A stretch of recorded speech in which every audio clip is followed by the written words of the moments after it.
Majesty, dear guests, dear colleagues, we will start this closing ceremony with the speech of the special representative of the the Secretary General of the United Nations on Violence Against Children, Dr. Najat Maalla Amjid.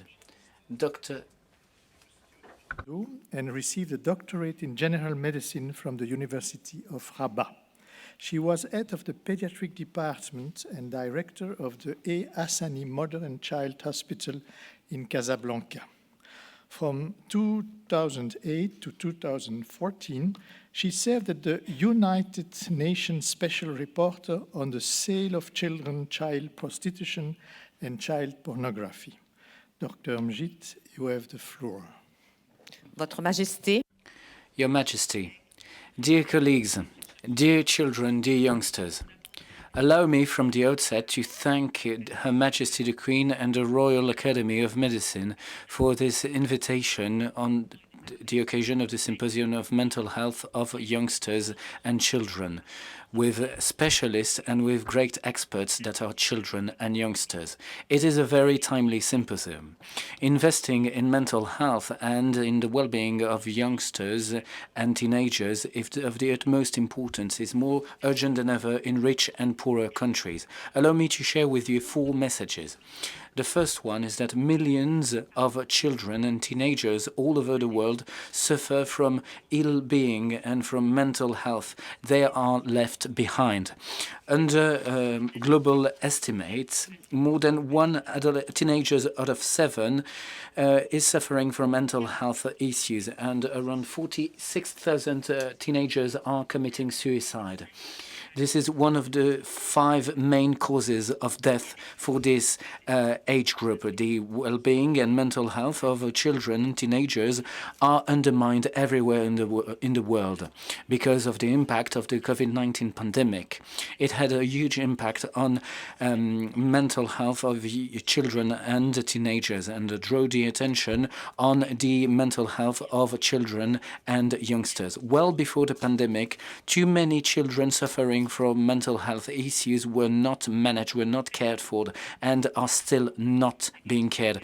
Given the alarming rise of violence against children, underestimates 1 billion children from 2 to 17 years old, that is half of children all over the world, suffered physical, sexual, or emotional violence or negligences during the last year. Those violences were exacerbated by the pandemic, by its impact, but also by humanitarian crisis.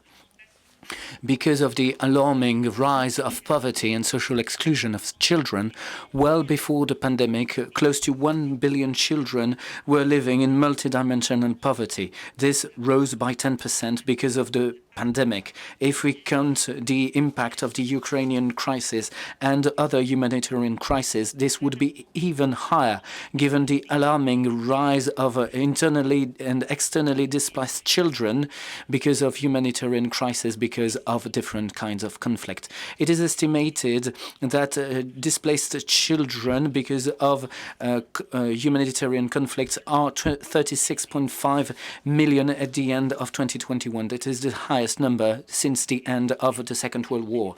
You need to add to that the Ukrainian crisis. It led to the displacement of 4.3 million people, half of the children in the country, as well as 7.3 extra children that were displaced after natural disaster, climate and environmental disasters as well. Also because of the big obstacles towards access to psychosocial services, what we heard this morning, because of a lack of information, because of lack of access to services, lack of qualified provider, because of stigma and taboo around mental health as well. According to the WHO, 70% of children suffering from mental illnesses do not benefit from the appropriate care at the right moment. Second point, the cost of mental health and ill-being are enormous, not only for children, for families, but also for the society.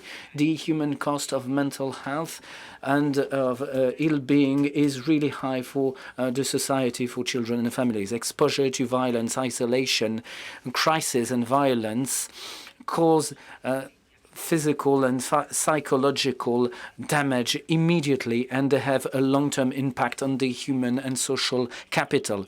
You need to add the financial cost, and cost of inaction is really high under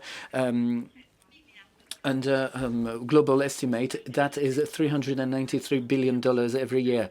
In spite of the call for action, investment are tiny all over the world.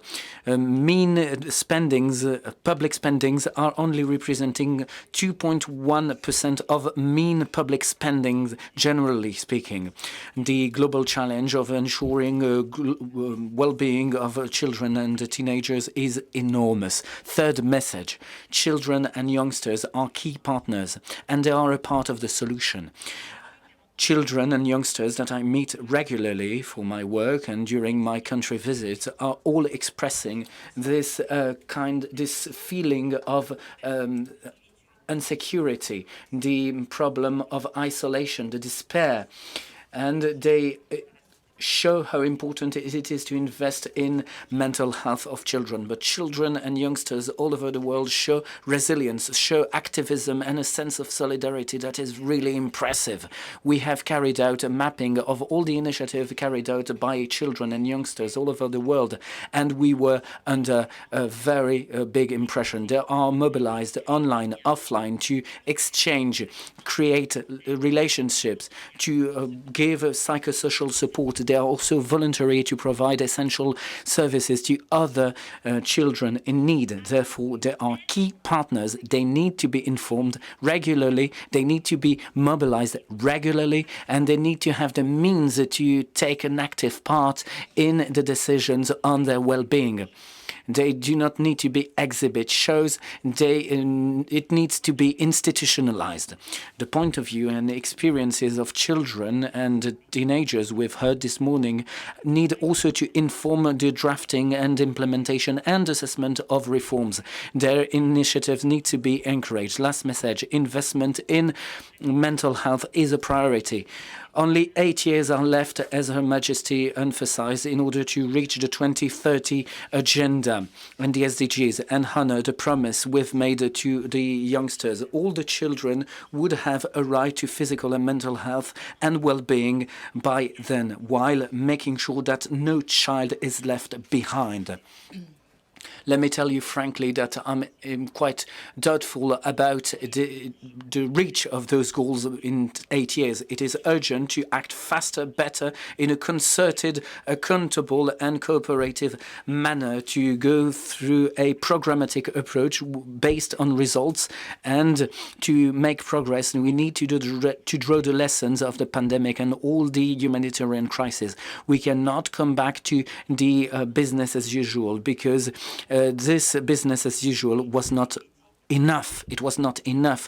We need to have an intersectoral approach with a plurality of opinions in order to promote an early coordinated approach along the life cycle since perinatal stage, by strengthening the first-line stakeholders, the family, the educational community, carers and child protection officers, and so on and so forth. The services of mental health of children and teenagers need to be considered as an investment, not as an extra cost.